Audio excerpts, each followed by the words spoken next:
I'm on page 136 where it says using a graph to find values. It says to find the value of a function for a given value of x, using a graph, locate the value of x on the x-axis, move up or down to the graph of the function, and then move left or right to the y-axis to find the corresponding value of y. That's basically just read a point on the graph. And it says use a graph to find the value of f of x when x is equal to 2. Okay, well, first of all, that's basically like saying y is equal to negative 1/2 x plus 3, because that's the function that they gave you. Okay, and what they're asking you to do is when x has a value of negative 2, find f of x. Okay, so we can do that in a variety of ways. F of x, sorry, I'm going to go ahead and write function f of negative 2 equals negative 1/2 times my x value, which is negative 2, plus 3. What's that going to give me? Negative 1/2 times negative 2, negative half times negative 2 is a positive 1, and positive 1 plus 3 gives me a value of 4. Okay, so I can do it by hand. But I'm also going to start showing you guys how to do some of this on the calculator, because even though I don't want you to use the calculator all the time, you do need to have a variety of tools in your toolbox. Doing the math and cranking it out by hand, like what we did down here, that's certainly a valid way to do things, and you will find that that's appropriate from time to time. There are other times where maybe putting it in a graphing calculator might be a little bit more efficient. So here's what I'm going to do. I'm going to pause for just a second, and I'm going to get my little graphing calculator set up. It shows you like an example of a graphing calculator screen, but I find that that's really kind of too small to be useful, so let me get mine just a second. Okay, so I've got my graphing calculator turned on, and I'm just going to hit clear. And you may have never put one of these into a TI-83 or TI-83 Plus, because you guys have sometimes used other things. So the first thing that we need to do is we need to enter this into our graphing calculator. So it says using graphing calculator to graph y equals negative 1/2 x plus 3, and use the trace feature to find the function value when x is negative 2. All right, so you probably just heard blah, blah, blah, blah, blah, blah, because you've never used the graphing calculator in this way before, possibly. All right, so here's the first thing you need to do. You're going to enter a function, y equals yada, yada, yada. So the first thing you need to do is hit this little button that says y equals. Okay, and you have a list. Right now, we're only entering one function. We're only interested in plotting one function, so we're just going to use this first one that says y1. Okay, we're going to hit the negative button down here. Do not hit the minus sign, otherwise it will be confused. So you have to hit negative, and I'm going to put 0.5 because that's half. Negative 0.5 times, okay, oops, sorry, negative 0.5, and then I need an x, I need a variable. So I go to this little button, click it, and it gives me an x. So negative 0.5x plus 3, okay? And then I go over here and I say, please graph what I just did. And there you have your graph. Okay. There's ways of adjusting this, and we'll get to that at some point, but the default settings should be okay to show you your line. And then it says use trace to find the function. Okay, so there's a trace button, and it's right here. So trace. Okay, right now the little cursor is on x is 0 and y is 3. So it's at 0, 3 right now. I can come down here And notice I can sit there and move it back and forth and back and forth. What do I want? I want, oh, when x is -2. So let's see. I can move it side to side,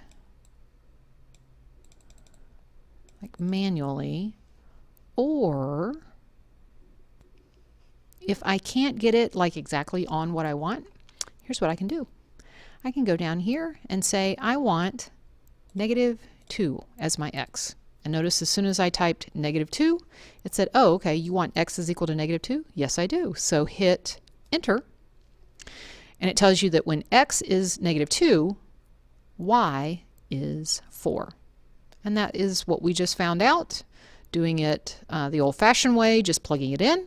But you can also use your graphing calculator and that trace function, and you can find it out that way. Okay, so we have example B, and I suppose we're still wanting to know, this is a different function if you'll notice, but I guess they still want us to solve the function for when x is equal to -2. So it says first graph the line. So we had to take the equation, and right now I'm kind of doing it by hand like we did on the previous page. I picked some x values, and then I generated the y values based on the equation. Remember that 3/2 is the same as 1.5, so that's where that came from. So 1.5 times -2 minus 4 gives you -7. When x is -1, put it in there, you get -5.5, so on and so forth. And then you have ordered pairs, and you can plot them and generate your line. Okay? You can also do this with the graphing calculator. So I'm going to cover up this math right here with my calculator. So pause real quick if you need to write that down, because I'm about to cover it up. All right. So the first thing you might notice is I still have the old equation pulled up. So I'm going to clear this. And I'm going to go back to y equals. Now, I don't want this equation anymore, so clear it. Because if I go to y2 without clearing this first one, I'm going to get a graph with both of those lines. And I only want the current line that we're looking at, which is this one for B. So clear that out. Now, I'm going to show you, well, what if I wanted to put it in as a fraction rather than a decimal? Because the last time I typed it in as a decimal, I could type this in as 1.5, but just to show you that you can put it in as 3/2, you would need to open the parentheses, put 3 divided by 2, 3 over 2, close your parentheses, I need my x, and then hit minus, the minus sign, not the negative sign, minus 4. And then once again, I go over here and I graph. There's my line. It looks a whole lot like the line that I drew over here by hand.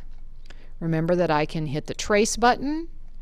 When x is 0, y is -4, which, yep, that's what I got when we did it by hand. Okay. And remember, I can use my left and right arrows if I want to, but what I can also do, if I need to know what the value is when x is -2, then I can just say, hey, when x is -2, what's my y? And it's -7. And if you notice, that's what we got when we did the number crunching by hand. So either way is acceptable. Some days it's more appropriate to do it by hand. Some days your teacher may make you do it by hand. And then other days using the calculator is fine. Okay. So we need to write, I don't have my green. I don't know where my green went. But anyway, -7. Okay. Okay, real quickly, we'll look at number 6. Again, I can do this by hand. I'm noticing that 0, 0 is right in the middle of my graph, so a couple of values of x on both sides of 0 is probably appropriate. This one just simply says negative x plus 7. So the negative of whatever your x is plus 7. And here is your set of y values that you wind up with. So you wind up with 5 ordered pairs, negative 2, comma 9, negative 1, comma 8, 0, comma 7, 1, comma 6, 2, comma 5. And then I can plot those here. I can also go over here and clear out my graph and double check. Okay, when I put it in, you need to hit the negative sign, then the x plus 7, and you hit graph. And there's your line. Once again, you can go to trace. When x is 0, y is 7, which that's what we got. Okay. They want to know what's the value of f of x when x is 3, and we haven't got that here, although we could probably tell. We can just go over here and say, hey, what about when x is, click, 3? When x is 3, y is 4.